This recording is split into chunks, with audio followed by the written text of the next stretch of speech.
অবাংলার মুসলমানেরা, এমন একটা ঘর যেহেতু আমরা নির্মাণ করতে যাচ্ছি, যে ঘরে প্রবেশ করলে কোনো ভয় থাকবে না, কোনো চিন্তা থাকবে না।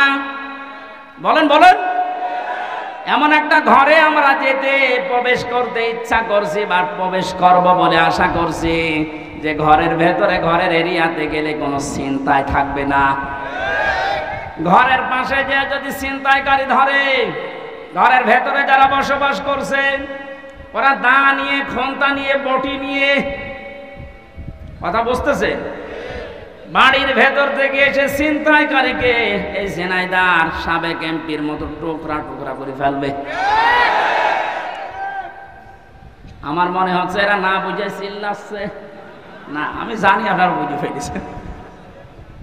শান্তির যে ঘর আমরা বানাতে যাচ্ছি, প্রবেশ করতে যাচ্ছি যে সিস্টেমগুলো দিয়ে, রাজনীতির এই বেড়া দেওয়ার জন্য, দেওয়াল দেওয়ার জন্য আমাদের সামনে যারা আসবে রাজনীতি করতে, এই বেড়া দেওয়ার আগে দেখতে হবে আল্লাহ রাসূলকে মেনে চলে কিনা। এই জন্য আতিউটা আল্লাহ ওয়ালিল আমর রাজনীতি নেতাদের আগে দেননি। এখন থেকে সিদ্ধান্ত নিয়ে বাড়ি যাবেন আজকে। এই বেড়াটা যেহেতু সামনে দেওয়া লাগবে শান্তির ঘরে, সুতরাং আল্লাহ রাসূলকে যদি আমার বাবা হয়েও মেনে না চলে, ওই বাবাকে আমি ভোট দেব না। আর আমার আত্মীয় না, দূরের মানুষ, ও যদি আল্লাহ রাসূলকে মেনে চলে, ওর দ্বারা দুনিয়া এবং আখিরাতে আমার কাজ হবে। এতে কাজ হবে ওর দ্বারা, এটা আমি বানালাম। বলেন, সূরা নিসা 5 নাম্বার পারার 10 নাম্বার পৃষ্ঠার 12 নাম্বার লাইনের 85 নাম্বার আয়াতে আছে, মাইয়াশ ফাআশাফাআতান হাসানাতাই ইয়াকুল্লাহু নাসীবুম মিনহা ইলা আখির আয়া। দলিলগুলো লম্বা করছি না, গরমে আমার ভেতরে ঘেমে যাচ্ছে, জন্য তাড়াতাড়ি করছি। দুনিয়ায় যারা একটা ভালো কাজে সুপারিশ করবে, ভোট দেবে, রায় দেবে, সমর্থন জানাবে, ওই লোকটা চেয়ার পাওয়ার পরে যে ভালো কাজ করে সওয়াব পাবে, আপনি শুধু এই রায় দেওয়ার কারণে একই সওয়াব পাবেন। যেই লোকটা এই কাজ করে আমাকে উপকার করছে দুনিয়া এবং আখিরাতে, সে যদি আমার দোলা ভাই না হয়, আমার বাবা না হয়, ও যদি আল্লাহ রাসূলকে মেনে চলতে পারে, ওকে আমি সমর্থন জানাবো, সাপোর্ট করব, সুপারিশ করব। কারা এই মতের সাথে রাজি আছেন দেখে লিল্লাহে তাকবীর।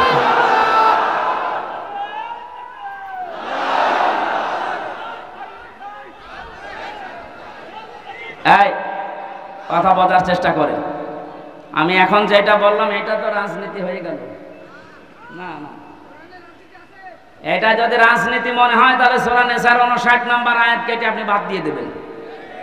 আমি ব্যাখ্যায় এইভাবেই পড়েছি, মারিফুল কোরআন নিয়ে আসেন, ওখানে ভয়ঙ্কর ট লেখা আছে। আমানাত বহুবচন, এই শব্দের ব্যাখ্যায় ভোট, রায়, সমর্থন, সুপারিশ, এগুলো লেখা আছে। এবং আপনি তাফসীর মাহফিল লিখে দিয়েছেন, আমি শব্দের ব্যাখ্যায় যদি ওই শব্দগুলো না বলি, শুধু আমানত বলি, আপনি তো বুঝবেন না। আর আপনি যদি বোঝেনও না, বোঝার ভান করে থাকবেন।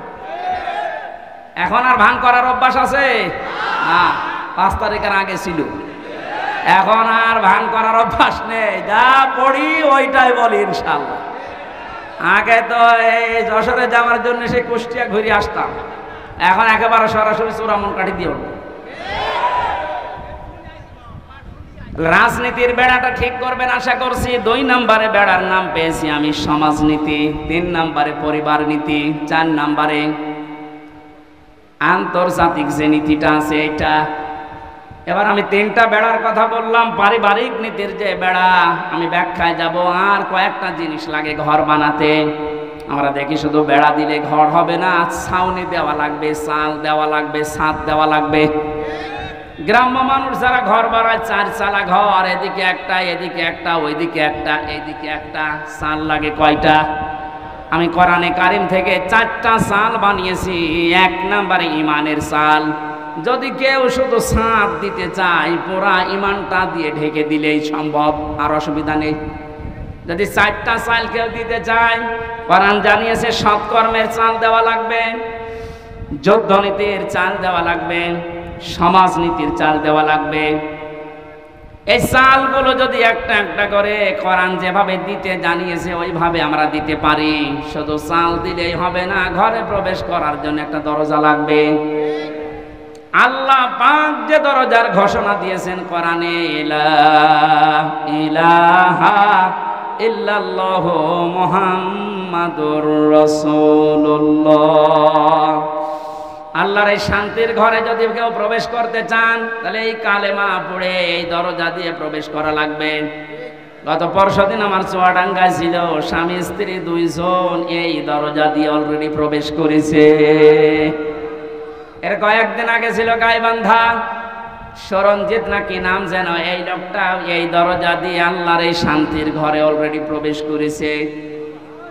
প্রতিদিন প্রতিনিয়ত আজকেও দেখলাম 26 জন আল্লাহর এই কালেমা পড়ে এই দরজা দিয়ে অলরেডি শান্তির ঘরে ঢুকে পড়েছে।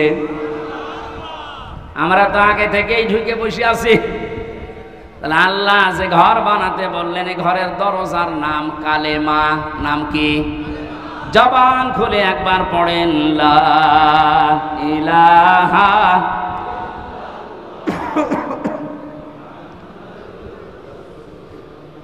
ঘরে এবার প্রবেশ করছি যারা, এ ঘরে প্রবেশ করতে হলে আংশিক পা দিয়ে আর এক পা বের করে রেখেছি, শান্তিতে থাকতে পারবেন, দরজা দেওয়া লাগবে না। বলেন, দরজা যদি কেউ দিতে চায়, কোরআনে কারীম জানাচ্ছে, ইয়া আইয়ুহাল্লাযীনা আমানু দুখুলু ফিস-সিলমি কাফা। সূরা বাকারা 208 নম্বর আয়াতের প্রথম অংশে আছে, ও হে ঈমানদারেরা, তোমরা যদি সত্যি শান্তি পেতে চাও, আমি যে ঘর দিলাম ইসলামের, এখানে আংশিক প্রবেশ করবা না, পুরাপুরি প্রবেশ করো। জোরে বলেন আল্লাহু আকবার। ঘরে প্রবেশ করে যদি দেখেন জ্বালানা নেই, থাকতে পারবে? আরামে ঘুমাবেন, দরজা বন্ধ, জ্বালানা দিয়ে চুরি হয়ে যাবে। আল্লাহ পাক এজন্য জানিয়েছেন, এই ঘর শান্তিময় রাখতে হলে আগে জ্বালানা ঠিক করো। আমরা কোনো ঘরের 2টা 3টা 4টা পর্যন্ত জ্বালানা দেখি। কোরআনে কারীম থেকে আমি জ্বালানা পেয়েছি, এদিক থেকে বাতাস ঢুকবে, ওই দিকে বের হয়ে যাবে। 2টা, একটা মুআমালাত আর একটা মুআশারাত। আমিরে জামাত ডাক্তার শফিকুর রহমান যেটা এখন অলরেডি আরম্ভ করেছে, এই কথা বলছেন, শান্তির এই ঘরে থাকতে হলে জ্বালানা লাগবে, আর একটা দিলে হবে না। একটা জ্বালানা দিলে বাতাস একদিকে প্রবেশ করে দম বন্ধ হয়ে যাবে, এটা যেন বের হতে চায়। এই জন্য আমাদের মুআমালাত মুআশারাত ঠিক করা লাগবে।